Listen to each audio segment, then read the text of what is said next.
मेरे इस चैनल पर आने वाले सभी श्रोताओं और दर्शकों को मेरा सादर सप्रेम नमस्कार।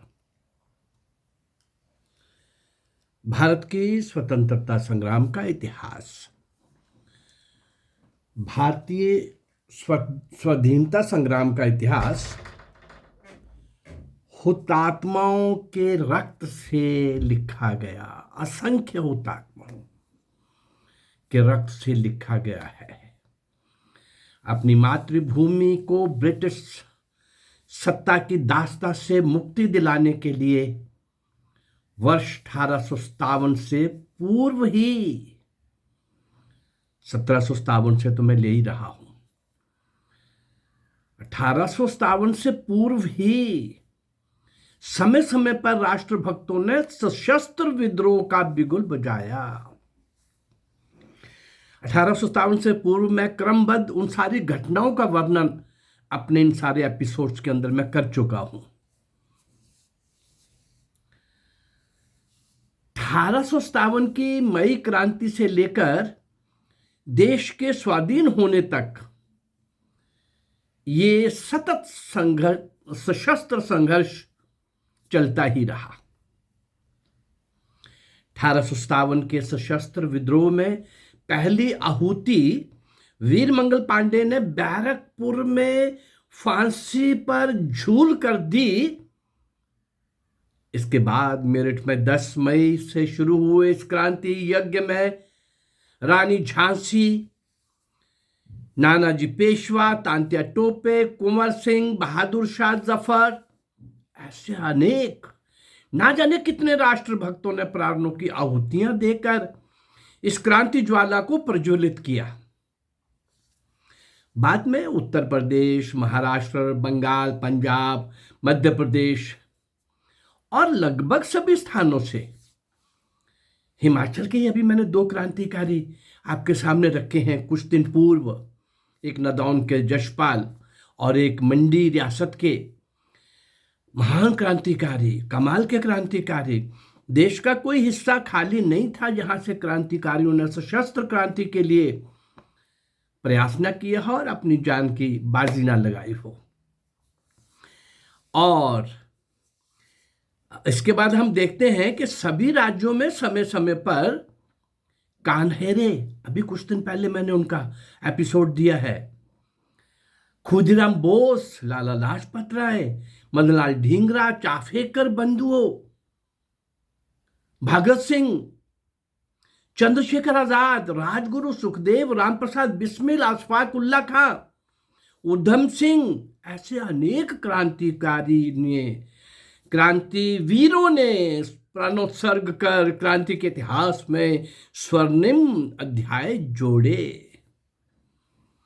लोकमान्य तिलक से लेकर महर्षि अरविंद, भाई परमानंद, सावरकर बंधुओं, शचिंद्रनाथ सान्याल, लाला हरदयाल, रासबिहारी बोस जैसी असंख्य विभूतियों ने अपना सर्वस्व मातृभूमि की मुक्ति के लिए होम कर दिया। और वहीं पर युवा पीढ़ी ने इनसे प्रेरणा लेकर अपने प्राणों की आहुति दे दी, प्राण त्याग कर दिए, निछावर कर दिए, सशस्त्र क्रांति करते हुए उस बहुत सशक्त अंग्रेज सत्ताशाही को चुनौती देते हुए, ललकारते हुए। मैंने इस क्रांतिकारी आंदोलन की सशस्त्र क्रांति की कहानी इस YouTube चैनल में देने का प्रयास किया है। आज इसी श्रृंखला में मैं फिर से आपके सामने ला रहा हूं, जिनके मैं 2-3 एपिसोड दे चुका हूं, लेकिन आज मुझे लगा कि कुछ नया भी इसमें दिया जा सकेगा। महान क्रांतिकारी, कुछ लोग तो देश विदेश में सब जगह जा करके जीवन पर्यंत वो देश की स्वतंत्रता के लिए लगे रहे, परंतु भारत माँ की गोद में पलने वाले कुछ सपूत ऐसे भी थे जो बाहर तो नहीं गए, लेकिन यहां पर बहुत सारे क्रांतिकारी घटनाओं के पीछे उनका हाथ होता था, उनकी योजना होती थी, उनका दिमाग होता था, उनका आदर्श होता था, वो प्रेरणा स्रोत होते थे। ऐसे महाबलिदानी, महाबलिदानी चंद्रशेखर आजाद का बलिदान भी उसी क्रम में, उसी श्रृंखला में एक नया स्वर्णिम पृष्ठ जोड़ रहा है उस सशस्त्र क्रांति की कहानी जो मैं इस ट्यूब चैनल के माध्यम से आपके सामने ला रहा हूं। काकोरी खजाना लूट कांड के 4 अभियुक्तों की फांसी की घटना ने चंद्रशेखर आजाद को अत्यंत व्यथित कर दिया, हिला दिया, परेशान हो गए। उस घटना में भी इनका हाथ था, परंतु उस घटना में ये पकड़े नहीं गए थे। पुलिस किसी भी तरह आजाद मतलब चंद्रशेखर आजाद को गिरफ्तार करने के लिए जगह जगह छापे मारने लगी थी, ढूंढ रही थी। काशी, कानपुर, इलाहाबाद में इनकी तलाशी ली गई, अच्छी तरह से सब तरह ढूंढा गया, लेकिन चंद्रशेखर आजाद खुलकर घोषणा कर चुके थे, डंके की चोट पर बोल चुके थे क्या कि वे जिंदा हाथ नहीं आएंगे। ब्रिटिश सेना के हाथ में, उस सरकार के शिकंजे में मैं जिंदा उनके हाथ में नहीं आऊंगा। और क्या बोले? दुश्मन को मारते हुए प्राणोत्सर्ग करेंगे। ये घोषणा चंद्रशेखर आजाद कर चुके थे। मैं आजाद था, मैं आजाद हूं और मैं आजाद ही रहूंगा, आपके हाथ में नहीं आने वाला।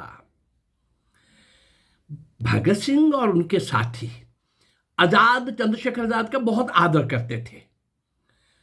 वे बहुत सारे क्रांतिकारी, उसमें भगत सिंह भी और उनके साथी बहुत सारे, वे तेजस्वी क्रांतिकारी की दृढ़ता, निर्भीकता और दूरदर्शिता पर मोहित थे, कायल थे, घायल थे। कमाल का पर्सनालिटी है भाई चंद्रशेखर। सब जगह पहुंच भी जाते हैं और शेरों की तरह दहाड़ते हैं और दहाड़ने के लिए बोलते हैं। उनको कमजोर लोग और उनको ढीली ढाली बातें करने वाले लोग बिल्कुल अच्छे नहीं लगते थे। समय समय पर आजाद ही बहुत सारे क्रांतिकारियों का मार्गदर्शन भी किया करते थे। भगत सिंह ने चंद्रशेखर आजाद और कुंदन लाल, एक और क्रांतिकारी, ऐसे कुछ और अनेक क्रांतिकारियों के साथ 1926 में एक योजना बनाई, 1926 में। क्या कि जब काकोरी कांड के बंदी कैदी जेल से अदालत ले जा रहे होंगे तो रास्ते में उन्हें छुड़ा लिया जाए, किंतु ये योजना सफल नहीं हो पाई। असेंबली में बम फेंकने के बाद, सबको पता है सैंडर्सवर्थ के प्रयास में, और असेंबली में बम फेंकने के आरोप में जब सरदार भगत सिंह, राजगुरु सुखदेव को फांसी का दंड सुनाया गया तो चंद्रशेखर आजाद पुनः व्यथित हो उठे, परेशान हो उठे, डिस्टर्ब हो गए, तिल मिलाने लगे, परेशानी से इधर उधर घूमने लगे। मेरे एक एक साथी जा रहे हैं। उन्होंने इन तीनों क्रांतिवीरों की जेल से अदालत में ले जाते समय छुड़ाने की फिर से एक योजना बनाई, किंतु वे भी सफल नहीं हो पाई। आजाद सरकार के भारी प्रयासों के बाद भी पकड़ में नहीं आ रहे थे। चंद्रशेखर आजाद पकड़ में नहीं आ रहे थे। सरकार ने उनकी गिरफ्तारी के लिए 5,000 रुपए के इनाम की घोषणा कर दी। उस समय 5,000 मतलब था कुछ। वे कुछ दिन कानपुर और उसके बाद इलाहाबाद चले गए, जिसको आज हम प्रयाग बोलते हैं। पहला भी नाम उसका प्रयाग ही था। वहीं रहकर गुप्त रूप से क्रांतिकारियों को दिशा निर्देश देते थे। अंडरग्राउंड थे, भूमिगत रहते हुए देश के स्थान स्थान पर कार्यरत क्रांतिवीरों के साथ उनका बराबर चला हुआ था। लेकिन पुलिस से बचने के लिए उन्होंने प्रयाग में, इलाहाबाद में अपना स्थान बना लिया था, केंद्र बना लिया था। 27 फरवरी 1931 का दिन था। आजाद, चंद्रशेखर आजाद अपने एक साथी सुखदेव राज, ये वो सुखदेव नहीं है, भगत सिंह सुखदेव, राजगुरु वाले सुखदेव नहीं है, एक और सुखदेव राज, ये इलाहाबाद के उसी प्रयाग के अल्फ्रेड पार्क में बैठे बातचीत में मस्त थे, गप्पे लगा रहे थे, आगामी कुछ योजनाएं बना रहे थे। पुलिस इंस्पेक्टर वीरभद्र तिवारी अचानक सामने सड़क से गुजरा और उसकी निगाह चंद्रशेखर आजाद पर पड़ी तो वह चौंक उठा। उसने तुरंत खुफिया पुलिस के डिप्टी सुपरिटेंडेंट विश्वेश्वर सिंह और ढालचंद को इसकी जानकारी दे दी। उन दोनों ने मिलकर के खुफिया पुलिस के चीफ सुपरिटेंडेंट मिस्टर नाट बाबर को बताया, ये सब बताया। नाट बाबर पुलिस दल के साथ वहां पहुंचा और पार्क को घेर लिया। नाट बाबर को सामने आते देखते ही चंद्रशेखर आजाद ने अपने मौजर से गोलियां चलाना शुरू कर दी। नाट बाबर और अन्य पुलिस जनों ने भी गोलियां चलाई, बरसाई, आमना सामना हुआ। नाट बाबर और विश्वेश्वर सिंह गोलियों से घायल हो गए, पड़े हुए हैं, घायल हैं। नाट बाबर तो आजाद के रौद्र रूप को देखकर कांप उठा। पेड़ की आड़ लेकर उसने अपनी जान बचाई, नाट बाबर ने। लेकिन पुलिस ने चारों ओर से घेरा हुआ था। कुछ और गश्ती दल बढ़ रहा था, पुलिस सप्लाई और आ गई थी। चारों ओर से पार्क को घेर लिया गया था, अल्फ्रेड पार्क को। अचानक पुलिस की कई गोलियां, अरे भाई जब गोलियां बरस रही हैं दोनों तरफ से, तो कुछ चंद्रशेखर आजाद के बज्र शरीर में भी आग घुसी कुछ गोलियां। मैं जीवित हाथ नहीं आऊंगा, स्मरण था ये स्मरण होते ही मैं आजाद था, मैं आजाद हूं, मैं आजाद रहूंगा। चंद्रशेखर आजाद की ये घोषणा सत्य साबित हुई। चंद्रशेखर आजाद मातृभूमि की स्वाधीनता के लिए सतत संघर्ष करते हुए इस जीवन से मुक्त हो गए। इस लोक की यात्रा पूरी करके उस लोक की यात्रा पर चल बसे। पुनः जल्दी आकर के भारत मां की स्वतंत्रता की बेड़ियों को काटने के लिए मुझे और भी कई जन्म लगाने हैं। इस संकल्प के साथ चंद्रशेखर आजाद महाप्रयाण पे निकल गए थे।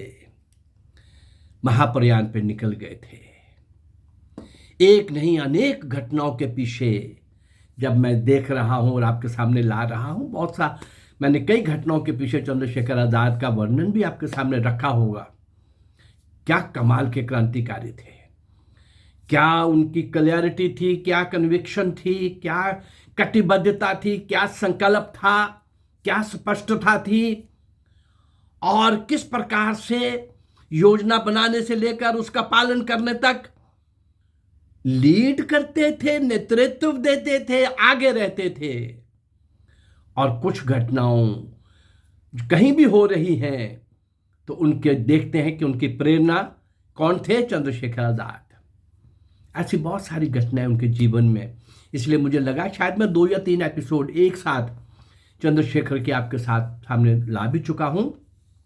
इस महान क्रांतिकारी चंद्रशेखर आजाद को आज फिर से आपके सामने लाने का मेरा मन किया कि सीधी बात आज चंद्रशेखर के एपिसोड आपके सामने लाते हुए मैंने बहुत सारे एस्पेक्ट, बहुत सारी बातों को छुआ होगा, परंतु आज सीधा कुछ जो घटनाओं के साथ संबंध था, सीधा सीधा जब उनका अंतिम यात्रा के लिए और अल्फ्रेड पार्क में जब वो बैठे थे, ऐसा कुछ लोगों का कहना है। भाई मैं कुछ नहीं कह सकता इस बारे में, मैं तो यही कहूँगा कि वो एक जो इंटेलिजेंस के व्यक्ति थे, वो सड़क से गुजर रहे थे और उनकी नज़र चंद्रशेखर आज़ाद पर पड़ी। पर बहुत लोगों ने लिखा है एक बात, और बहुत लोगों ने लिखा है और बहुत सोशल मीडिया के सामने के साथ आई भी है। क्या आई है? चंद्रशेखर आज़ाद प्रयाग में, इलाहाबाद में पार्क में बैठने से पहले पंडित नेहरू को मिलके आए थे, वहीं से ये फॉलो हो रहे थे। और पार्क में बैठते ही अन्य क्रांतिकारियों को, जो पहले पूर्व नियोजित सिटिंग था, बैठक का सोचा हुआ कार्यक्रम था, वो सारे उन दिशाओं से आए थे, लेकिन आज़ाद अकेले पंडित नेहरू के घर से निकल करके वहां आए थे। और वहां पहुंचते ही, बैठते ही, चर्चा वार्ता शुरू होते ही ये सब पुलिस का आ जाना और पार्क को घेर लिया जाना, ये कई प्रकार की शंकाओं के घेरे में है। परंतु चंद्रशेखर आज़ाद वो उस समय गए कि 10 साल बाद में जाते, वो भारत माँ की स्वतंत्रता के लिए ही उनको बलिदान होना था, कुर्बान होना था, अंतिम श्वास वहीं पर उनका जाना था। ऐसे महान क्रांतिकारी को मैंने आपके सामने लाया है, लेकिन ये सारी वही लंबी श्रृंखला जिन्होंने देश की स्वतंत्रता के लिए स्वतंत्रता रूपी महायज्ञ में अपने आप को आहुत कर दिया। वो नीम के पत्थर, वो कमाल के एक से एक बढ़कर के शौर्य और वीरता के शिखर पर बैठे हुए लोग, सर्वस्व निछावर करने वाले भारत मां के सपूत, उन क्रांति वीरों की कहानी, और उसी कहानी का एक पृष्ठ चंद्रशेखर आज़ाद जो मैंने आपके सामने रखा। ये सब लोग, चंद्रशेखर का नाम आपने जरूर सुना है, पर इनके बारे में भी और कुछ नहीं जानते, चूंकि कहीं आता ही नहीं, कहीं नहीं आता। तो इसलिए मैं उन सभी महान, उन सारी अज्ञात असंख्य हुतात्माओं का वर्णन, जीवन चरित्र, उनका पौरुष, उनकी वीरता, उनका कस्मेटिक जीवन, उनका त्याग, उनका बलिदान, उनकी कुर्बानी, वो सब मैं आपके सामने लाने का प्रयास कर रहा हूं। इन सारे महापुरुषों को, इन भारत मां के सपूतों को, इन क्रांतिवीरों को, इन स्वतंत्रता सेनानियों को कहीं भी देश के सामने लाया नहीं गया, कहीं भी इतिहास में पढ़ाया नहीं गया। इन काले अंग्रेजों ने वामपंथियों को इतिहास सोच करके इतिहास विकृत किया, और इन काले अंग्रेजों ने सुभाष चंद्र बोस का सौदा करने वाले इन दुष्ट नीच गद्दारों ने, अरे इस कांग्रेस की बात करते हो जिसको शुरू अंग्रेज ने किया, वो इसलिए शुरू किया होगा कि इनको आजादी देनी है। ये इतिहास के मैं कई पृष्ठ आप लोगों के सामने रख चुका हूं। और आजादी के बाद भी वो अपने चमचों को ट्रांसफर ऑफ पावर करके गए हैं, और 1964 तक, 68 तक यहां के असली राजा ब्रिटिश के राजा और रानी हुआ करते थे। ये पृष्ठ भी मैं आपके सामने लाने वाला हूं समय समय पर, इसलिए उसी के अंदर सुभाष का सौदा अगर हमने किया होगा, और कितने सालों तक सुभाष की जासूसी करते रहे। 47 के बाद नेताजी सुभाष चंद्र बोस के बहुत सारे एपिसोड के अंदर मैंने कुछ दिया है, लेकिन आज बहुत कुछ सोशल मीडिया में भी आ रहा है, मैं कुछ दे चुका हूं, कुछ मैं वो सारी घटनाएं आपके सामने लाने वाला हूं जो नेताजी सुभाष चंद्र बोस की 47 के बाद की। 18 अगस्त 1945 को वो एयर क्रैश से लेकर जो क्रैश हुआ नहीं, उसमें सुभाष थे नहीं, क्रैश भी नहीं हुआ उस दिन। ये सारे पृष्ठ मैं आपके सामने लाने वाला हूं। इन काले पृष्ठों को भी आपके सामने रखता जाऊंगा समय समय पर। इन क्रांतिवीरों के स्वर्णिम पृष्ठ भी आपके सामने रखता जाऊंगा। मुझे लगता है कि मेरा ये प्रयास आपको अच्छा लग रहा है। बहुत सारा मैं देख रहा हूँ, रिएक्शन देख रहा हूँ, साथियों के फ़ोन देख रहा हूँ। आप कैसे कर लेते हैं, ये प्रश्न जब मेरे सामने आता है, भाइयों बहनों, मुझे भी नहीं पता मैं कैसे कर लेता हूँ। हाँ, बहुत सालों से चटपटाहट थी, मन में था कि मुझे ये करना है, परंतु ये टेक्नोलॉजी का नहीं पता था। और अब जो होने जा रहा है कि इसके ऊपर कम से कम 50 बुक्स, सिंध के राजा दाहिर से लेकर नेताजी सुभाष चंद्र बोस तक, 50 कम से कम 20-20 क्रांतिकारियों की एक बुक, 50 बुक्स और टीवी सीरियल बनने जा रहा है। ये मुझे भी नहीं पता था भाई, लेकिन मैं जो कर पा रहा हूँ, अगर ये मेरा प्रयास आपको अच्छा लग रहा है तो मेरे इस चैनल को लाइक करिए, सब्सक्राइब करिए और इसको शेयर करिए। नमस्कार, जय भारत।